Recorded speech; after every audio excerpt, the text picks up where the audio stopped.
Well, if I might say hello and welcome back to this second part of our first day.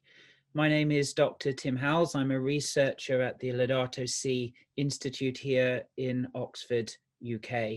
And it's my pleasure now to moderate a panel discussion that I trust will take forward and develop many of the issues raised already today. This session will last around 40 minutes or so and will take us to the conclusion of this first day of the symposium. So without further ado, if I may begin by introducing our three panelists for today. First of all, we have Dr. Sabina Alkire, who is Director of the Oxford Poverty and Human Development Initiative and Associate Professor in the Department of International Development here at the University of Oxford. Dr. Alkire's research interests include multi-dimensional poverty management and analysis, welfare economics, the capability approach, and wider issues to do with the measurement of human freedoms. She's been called upon to provide input to several initiatives seeking to take a broader approach to well-being than merely economic growth, and has extensive media experience in various media formats. She's also an ordained minister in the Church of England, so joins us from the Anglican Communion. We're delighted to have you, Sabina, and to learn from your extensive experience of working in development contexts across the continent.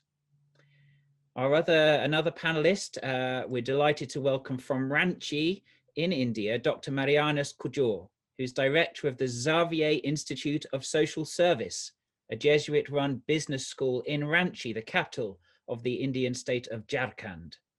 Dr. Kujur has conducted many regional, state, and national workshops for members of scheduled tribes, Dalits, and minorities in more than 8 Indian states.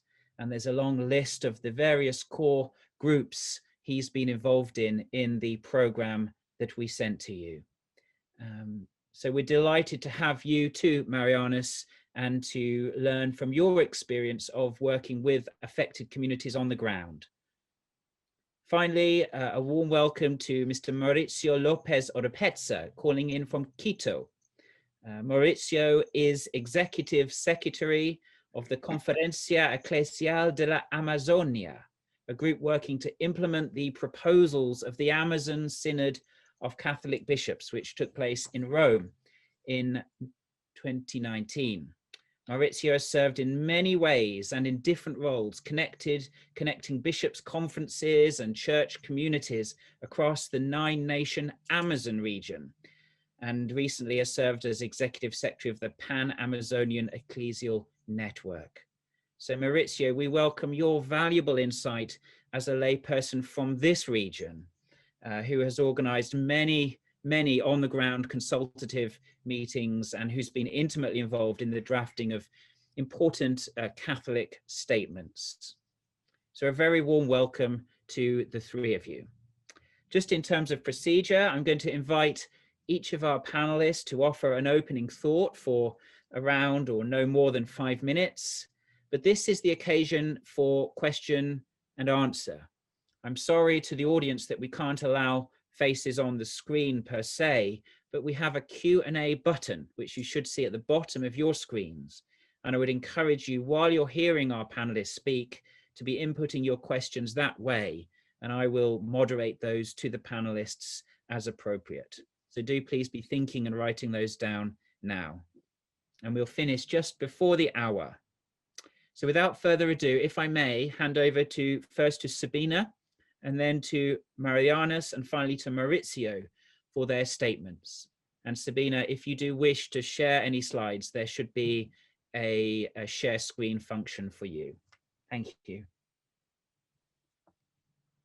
Thank you so much, Tim, and all of the panelists and those who are participating. I'm looking forward most of all to the interchange. And I'd like to thank Jojo very much for a stimulating presentation. And I'm so glad that Marianus joins us from Xavier Institute. I have very fond memories of that. And it was actually at the Institute during a meeting with the NREGA Watch that an idea of a South-South network that now has 60 countries working on multidimensional poverty was conceived.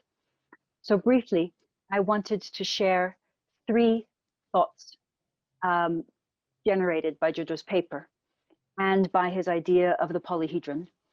And it is in a sense akin to some of the work that we have done on looking at poverty in a multidimensional way, recognizing that the lives of poor people, as Amartya Sen has said, are battered and diminished in many and various ways. So I'll draw very briefly on a measure we do with UNDP for 109 countries, 5.9 billion people, which covers 10 indicators in 3 dimensions. But in terms of ethnic groups and indigenous groups, what we find when we simply take a data perspective is very much the inequalities that Jojo discussed in other parts of Asia. For example, in Vietnam, multidimensional poverty is 3.5 times higher than national poverty among the ethnic minorities.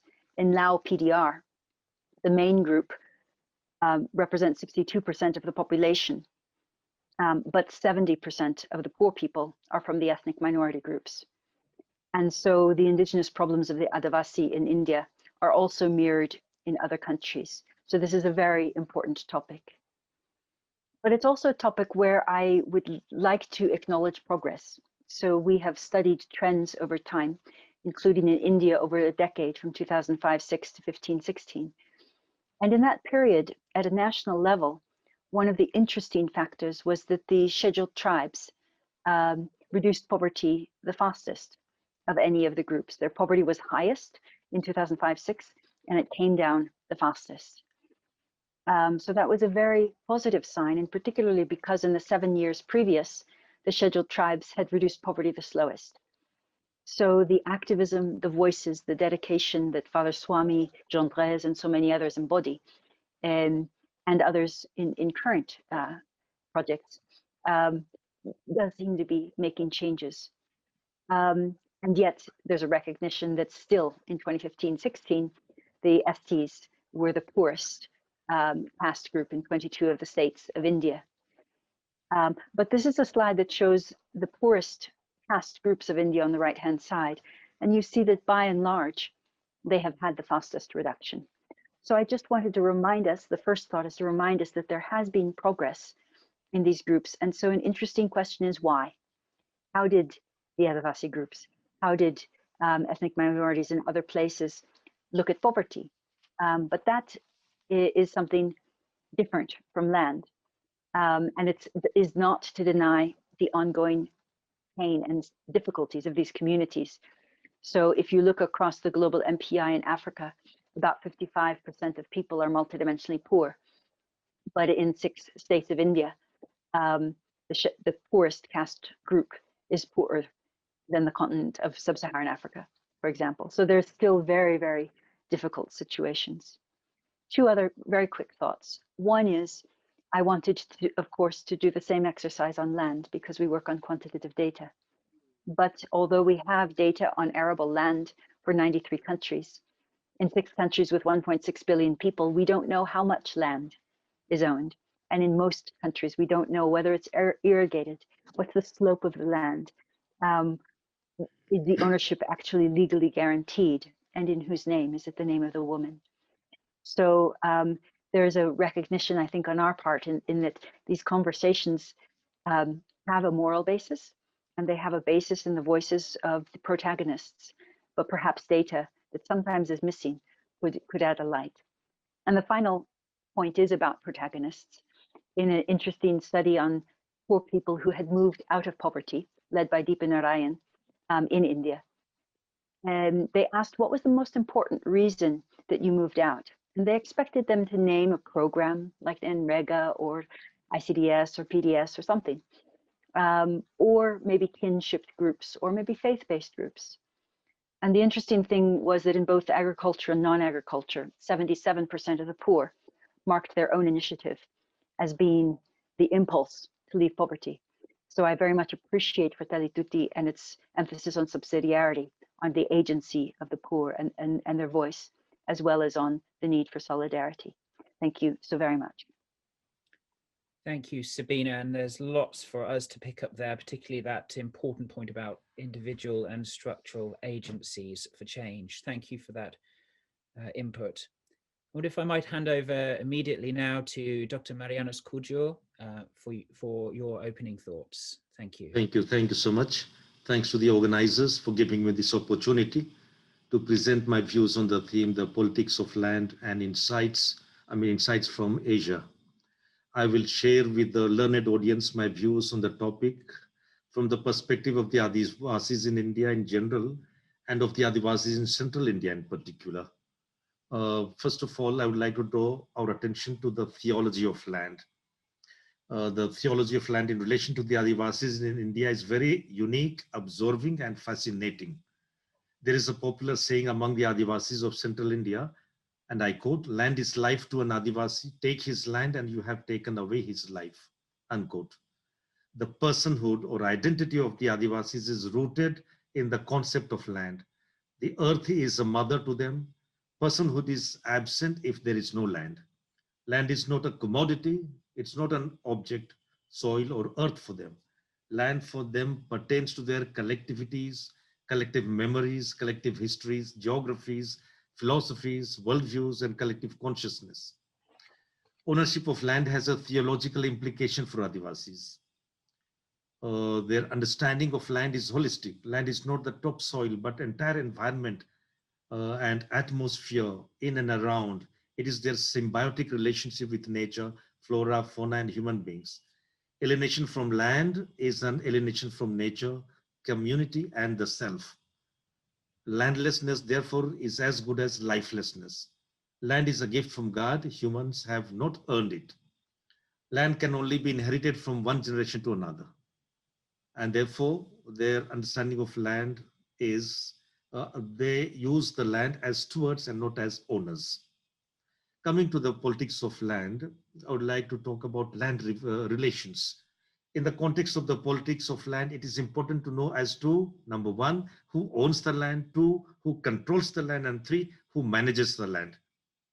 In India, there has been a land rush, like gold rush, especially in the tribal belts across the country, and also in the areas where agriculture is the main source of livelihood for the farmers.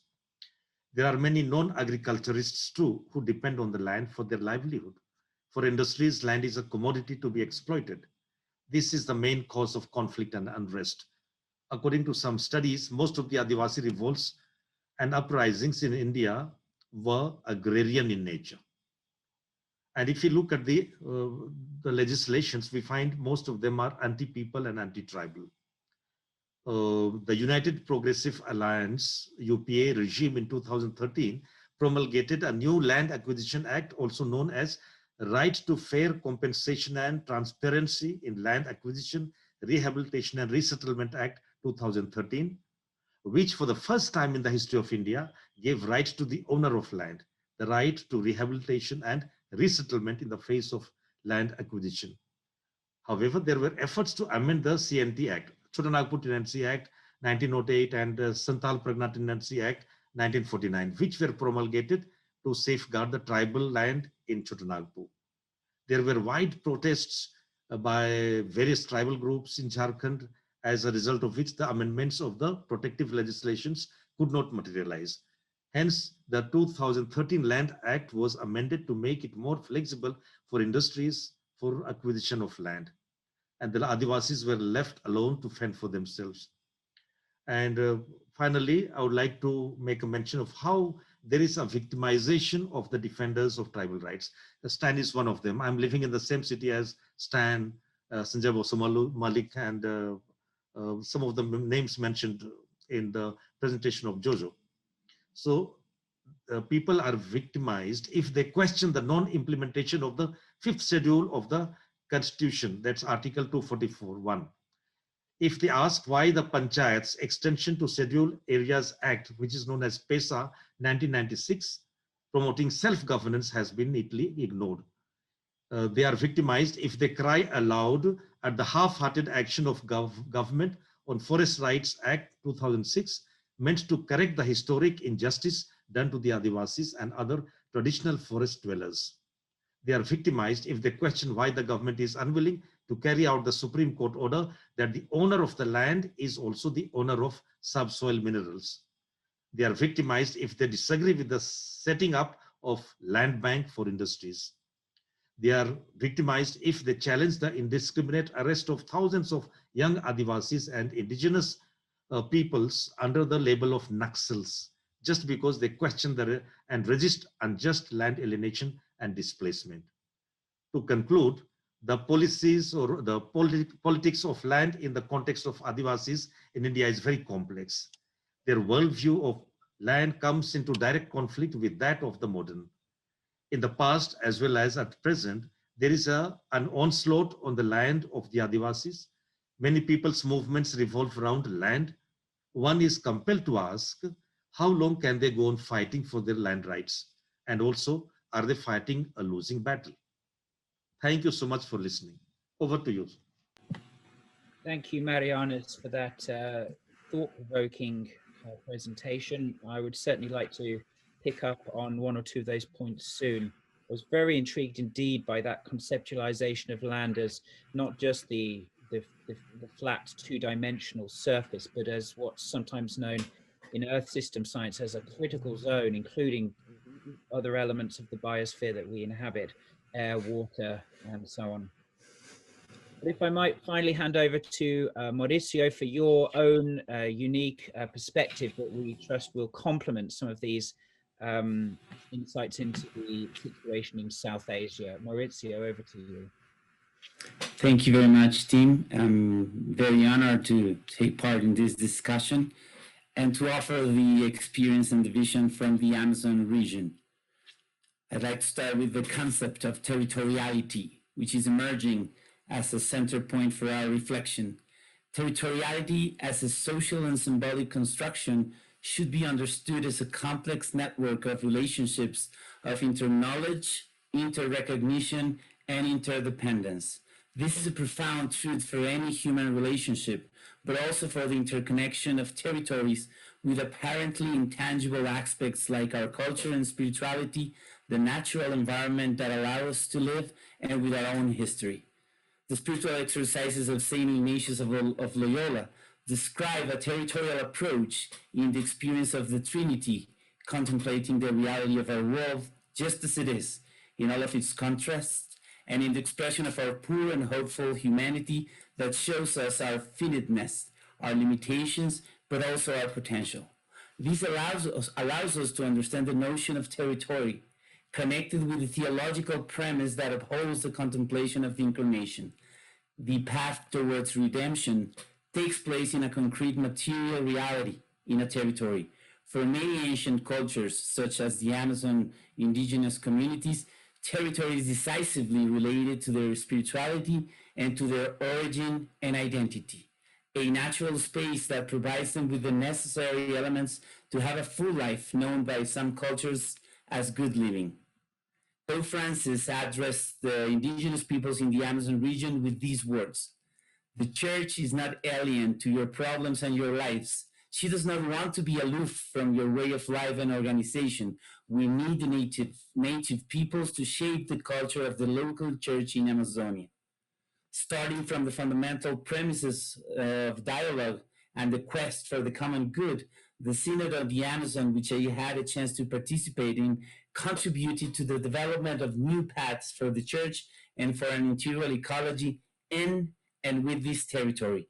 Its objective has been and still is to create the conditions that will allow the peoples who live in the vast Amazonian territory to live with dignity and to look to the future with hope.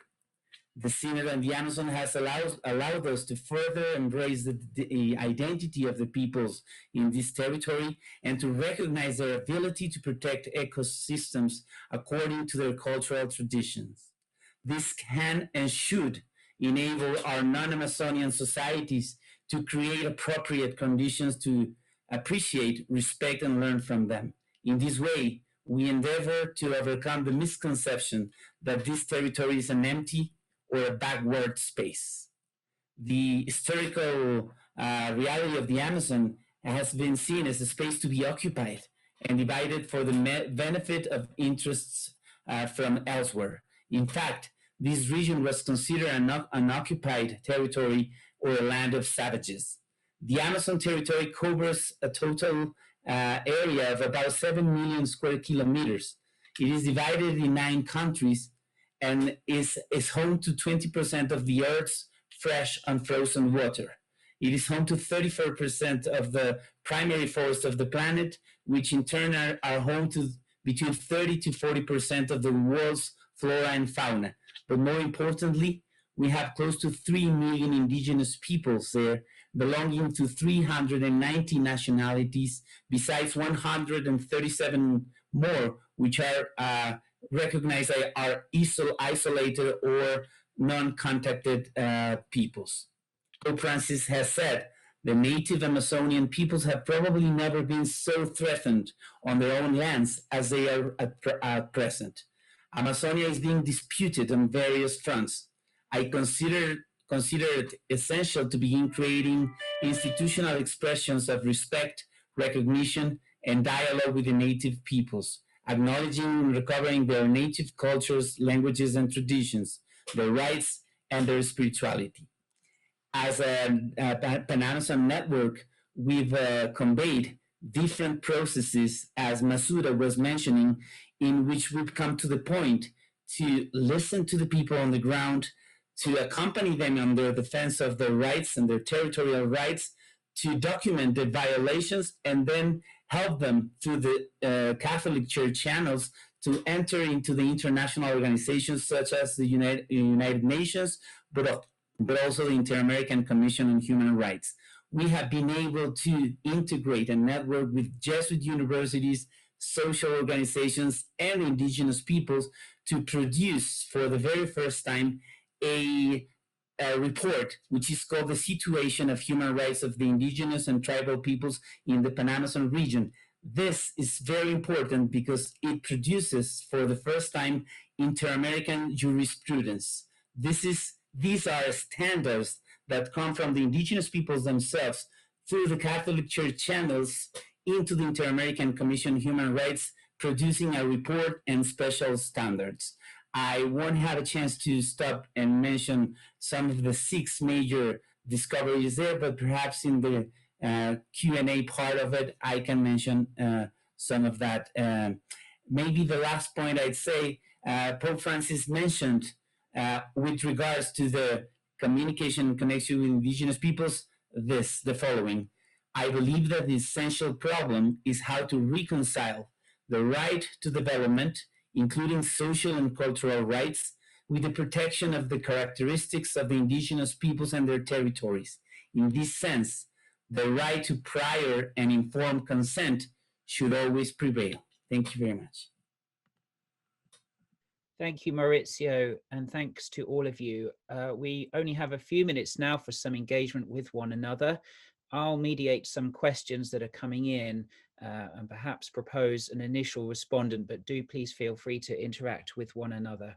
We have 2 or 3 questions prompting us to dig a little deeper on the religious implications of the politics of land in India. I know that defining religious systems or praxis for Adivasis communities is a complex affair, and we don't wish to apply too many anthropological categories where they're not needed. But I wonder if I could ask perhaps first Marianus for your view on what sort of resilience is supplied by religious or spiritual traditions, whether Hindu, Christian, or particularly animist, in relation to these contestations. What sort of resilience is provided to endure, or perhaps what do they provide in terms of protest and pushback against governmental schemes that are unwanted in that region? Yeah, thank you. Very interesting question. We see politics in the land of Jharkhand, where I'm based. One very clear example is the arrest or harassment of some of the defenders of the tribal rights, and I'll not name them for the sake of prudence. But I would also like to mention that there are traditional tribal communities known as Sarna tribals, and there are also Christians, and therefore there are vested interests which are trying to bring in a rift between the two so that they don't come together. But land rights or cultural rights were one of the areas whereby these two communities were able to come together, and in the light of the efforts by the powers that be for the amendment of Chota Nagpur Tenancy Act and Santhal Pargana Tenancy Act, they had a very strong protest at the level of the state, as a result of which that did not materialize and it was not amended. These two acts were not amended. These two acts are meant for the safeguarding of the tribal land, and therefore the point here is Sarna tribals, who are traditional tribals, non-Christian tribals and Christian tribals, came together, and therefore the vested interests try to bring in the identity, religious identity, to divide the two communities, so that soon after that another legislation was or rather another bill was tabled in the assembly, state assembly, that's the anti-conversion bill, which later on became an act that has become a law. So therefore, to conclude, the land, the culture, and these natural resources bring people together, people belonging to traditional faith and also Christian faith, belonging to the same ethnic group. However, the religious identity is used as a tool to bring in division among these people. So therefore, there's where we find the politics at play, to divide and rule, to perpetuate the structure that has been existing, to continue marginalizing these people. Thank you. Fascinating insight into the wielding of religious antagonisms by governmental forces, where perhaps on the ground some of the dynamic is towards pluralism and cooperation and so on. That's very, very interesting. Sabina, did you have any insight into that same question? We've got Sabina on mute.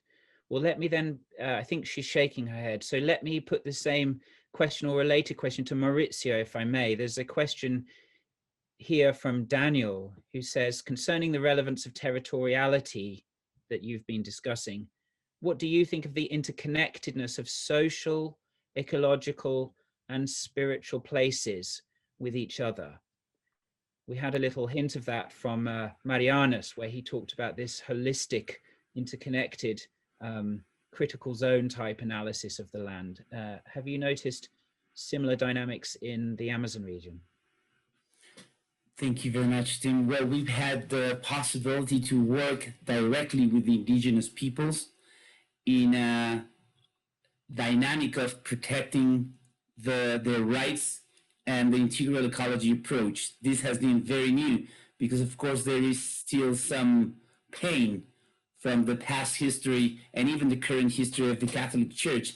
So it's been very hopeful how new elements have been integrated in the social teaching of the church. And if you read the Querida Amazonia, the exhortation after the synod, you can see some elements coming from the cosmovision of the indigenous peoples, such as interculturality, which changed completely the perspective. And there are some clear denouncing positions in terms of never again a colonizing presence of the church, but rather a dialogue between different cultures. This is what the cultural dream of Pope Francis presents in this perspective. And I think there is also another element, which is more from the theological approach, which speaks about the Amazon as a sacred place, a theological locus, which is really a game changer dynamic. So when you put together this intercultural approach, which comes more directly from the indigenous peoples, and that is changing our own teaching and our structures, and then this other element of recognizing and respecting the sacredness of the land, soil, and spirituality, we do see good perspectives. But at the same time, this is why we've been attacked in many ways during the Synod. There was a very, very strong opposition, not only to Pope Francis and the Synod, but people working on the field. But if I may say, connected with a previous question, the threats, the violence, the destruction of the Amazon region leaves no place to go backwards.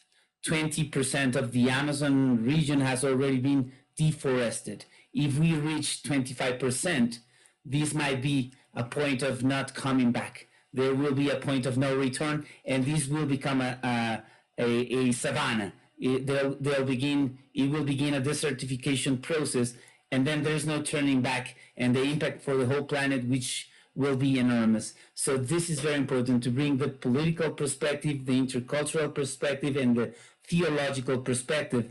And in a way, and that's, I feel, and I'll finish with this, this is why I feel Pope Francis talk about the Synod as a son and daughter of Laudato Si, because it actually helps in the implementation of the integral ecology approach, which continues to be inspiring, but very difficult to make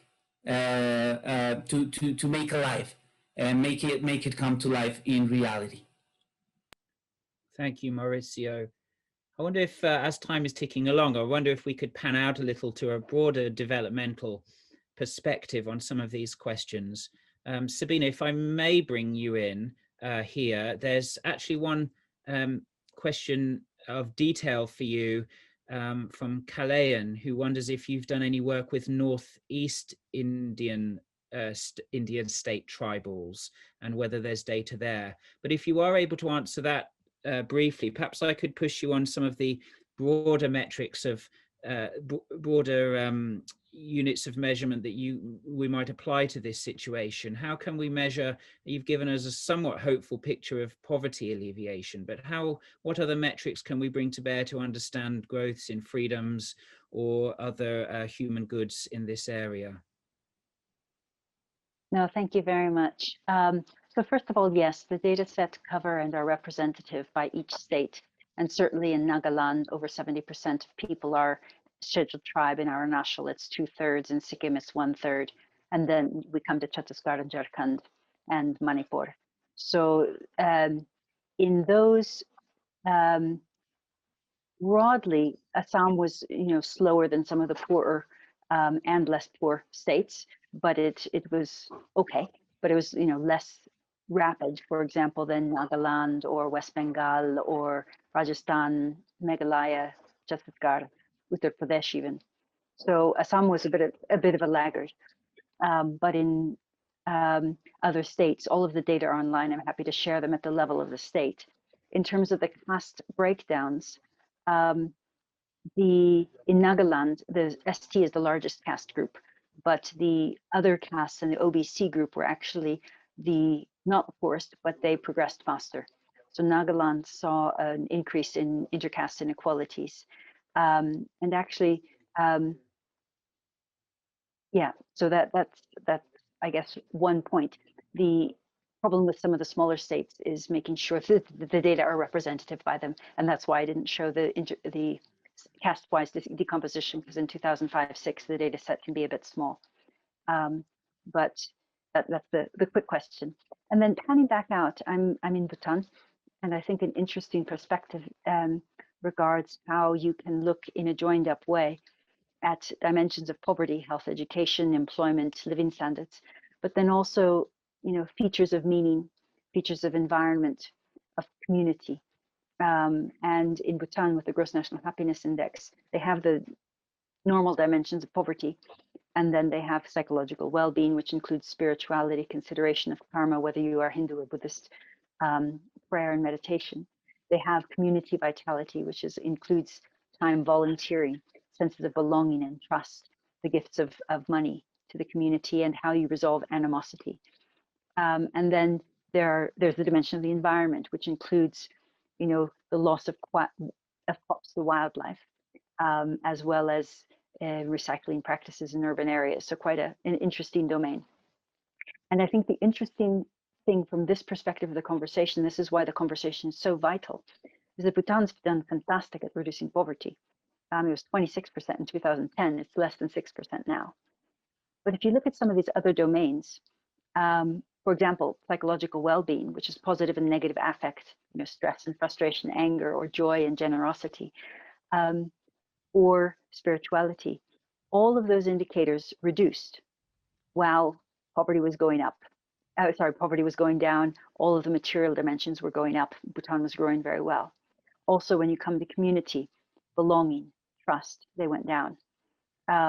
And so we see a difference in the patterns of growth, actually, where the material dimensions improve and the relational and the spiritual and the community dimensions perhaps are weakened. And I think that when that is measured, and that's just a measurement, it's not, but then it can create interesting conversations about where are we as a society, about how we can redress these things. So very briefly, I would, from a measurement perspective, want to look at them.